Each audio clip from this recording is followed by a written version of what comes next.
And so this is just the mining part of coal. We haven't even gotten to the negative externalities related to the operation of coal-fired power plants.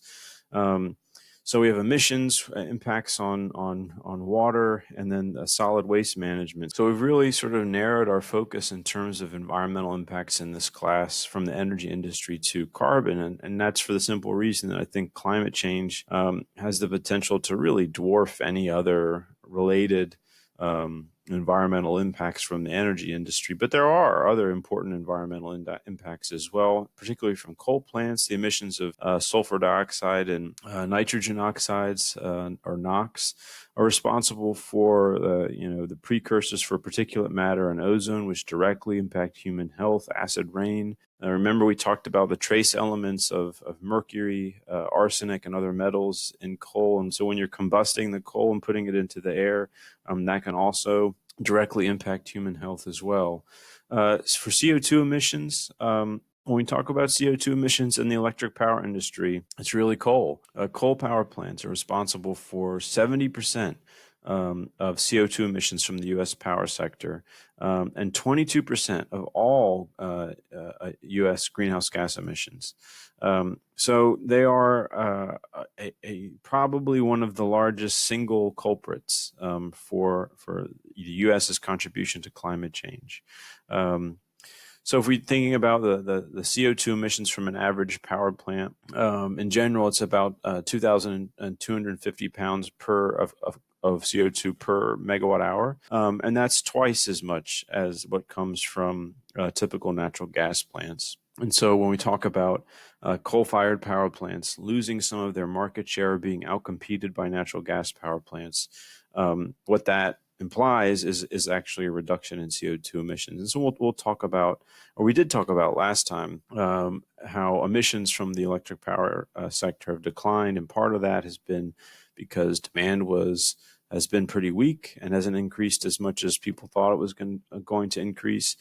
Part of it is switching from coal to natural gas, and part of it has been this increased uptake of renewables. So other impacts from emissions, sulfur dioxide can cause acid rain.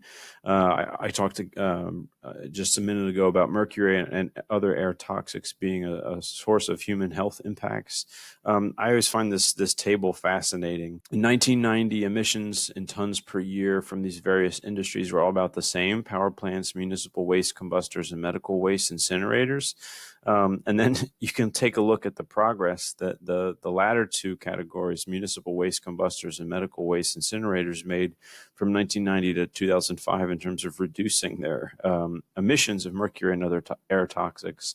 And they almost eliminated emissions completely. Now, we have not regulated power plants in the same way, or at least we did not until the Obama administration. But it's pretty amazing that the power industry was exempt from requirements that forced them to reduce these emissions, while other industries demonstrated the ability to almost completely eliminate emissions. So coal-fired power plants can also impact water resources in a number of ways. The first way is through thermal pollution, the operation of cooling systems that are associated with power plants.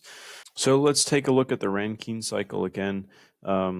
This just shows how water is cycled through a steam-based thermal power plant, starting out as pressurized fluid. It's then heated up in a boiler, turned into steam. That steam is allowed to expand and spin a turbine.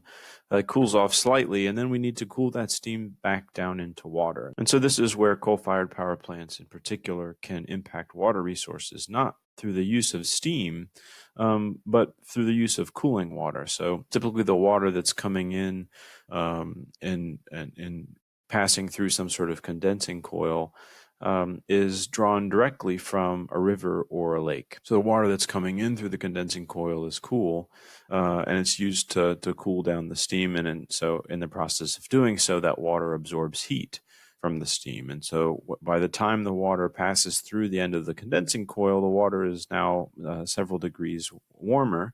And then that water is discharged back out of the plant and back into the river or the lake. And it depends somewhat on the cooling system. The situation that I just described is is referred to as a once-through or open loop cooling system.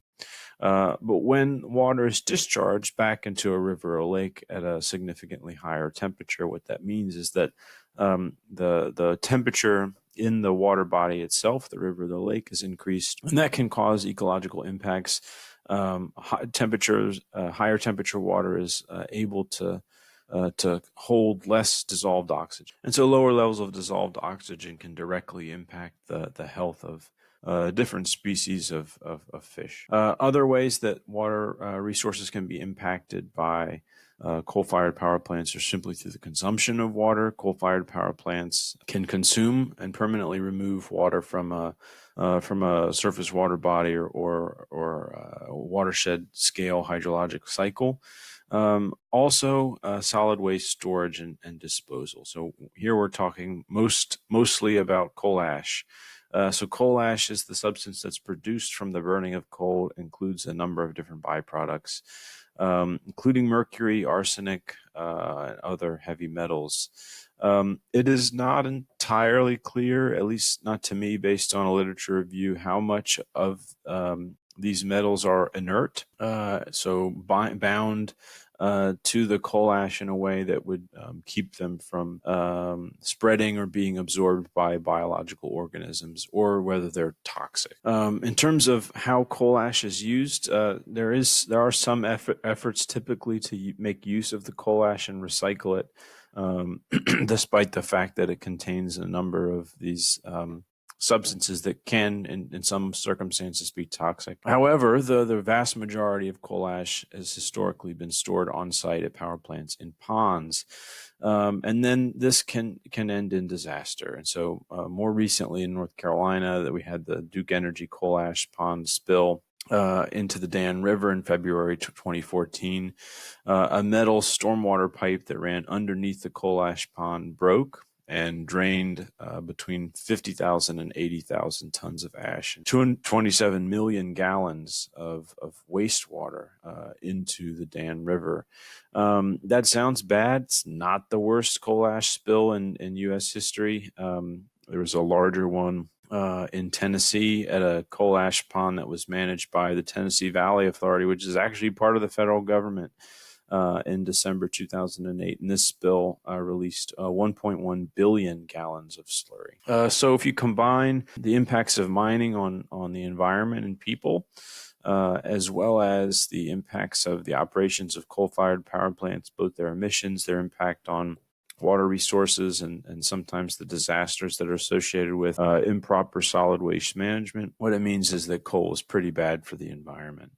And so we have been in an era of increased regulations over the last decade or two, starting with the Clean Air Act in 1990. This was an effort to reduce the emissions of sulfur dioxide and nitrogen oxide into the atmosphere, which again are directly responsible for human exposure to particulate matter and ozone. And so you can see that this rule has been extremely effective at reducing emissions from the electric power industry in terms of these two different pollutants. The decline in NOx and SOx from electric power plants is due to a couple different things. The first is technology that is able to remove these gases from the smokestack. Power plants can be retrofitted with what's called flue gas desulfurization, or FGD, or scrubbers. And so what happens here is that they're sort of spraying some sort of substance like lime that reacts with sulfur dioxide gas as it's being emitted through the smokestack.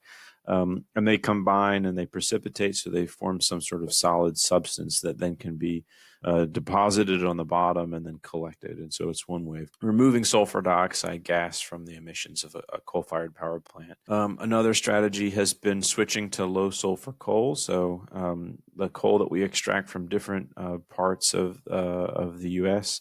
has different sulfur content. Most of the low sulfur coal is located in the western U.S. So as regulations on sulfur dioxide emissions have taken hold and restricted the ability of coal-fired power plants to emit those pollutants, they've increased their dependence on low sulfur coal. Another reason for the decline in NOx and SOx from coal-fired power plants or the electric power industry at large is again the switch from coal to natural gas in recent years because of a cheaper natural gas. So let's get back to Obama's war on coal. So there have been a number of important rules that were passed under the Obama administration that influenced or targeted the operations of coal-fired power plants. The first was EPA's mercury and other air toxic standards. I remember I showed you that table of how these other industries, the medical waste incinerators, and I can't remember what the other one was, but they have already gone through the process from the period 1990 to 2005 of dramatically reducing their emissions of mercury and other air toxics.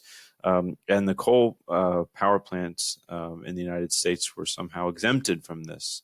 And so this rule, which was promulgated by the EPA, was an attempt to address this and require power plants to get in line with the other industries that had already adhered to these best practices. So this rule was challenged by the utilities, and it actually went to the Supreme Court. The Supreme Court ordered the EPA to review its justification for passing the rule. I think the legal challenge was on the basis that EPA had not considered the cost associated with the rule. And so EPA then went back and considered the cost and then decided to keep the rule in place. And so then utilities either retired the coal-fired power plants that could not cheaply adhere to this new rule, or they implemented, in other cases, necessary pollutant removal equipment. And so then in 2017, the Trump administration has informed the EPA to re-review this rule and wants to roll it back. It's unclear why, because most coal power plants are already in compliance. Either the ones that were not in compliance were retired, and the ones that and other ones were out retrofitted with equipment that limited their emissions of mercury and other air toxics. So I suppose that if you roll back the emissions requirements, it might apply to any new coal-fired power plant that was built in the United States. But for a variety of reasons, I think it's a very, very low likelihood that new coal-fired power plants will ever be built in the United States. So another rule that was passed by the Obama administration. Was sort of an add-on to the Clean Water Act in 2014. What this did was it forced many power plants to convert to more environmentally friendly cooling systems. So they wanted to reduce thermal pollution, which we already talked about, but also reduce the volume and velocity of water that's drawn into the power plants, which had been impacting ecological systems in rivers and lakes. And then sort of the final straw was the EPA's Clean Power Plan in 2015. And so this was one of the first attempts really to directly target CO2 emissions from power plants in the United States. It would have set CO2 emissions targets for states, and they would have had some flexibility about how those targets were achieved. It was designed to cut carbon pollution from the power sector by 30% relative to 2005 levels. And so now Trump is trying to kill it. I'm unsure about where he is in that process. So definitely some truth here in terms of Obama's administration directly targeting the coal industry. Remember, they weren't necessarily directly targeting coal miners. But 90% of the coal that's produced in the United States goes to a coal-fired power plant. And so if you target the coal-fired power plants, you're essentially targeting coal production as well. So part of the result of this, now remember, it was not just regulations. It was reduced electricity demand, but also low natural gas prices, which were allowing natural gas power plants to outcompete coal-fired power plants. But the combination of low electricity demand, increased competition from natural gas, and increased regulations resulted in over a pretty quick period of time the retirement of about 20% of existing coal-fired power plant capacity in the United States.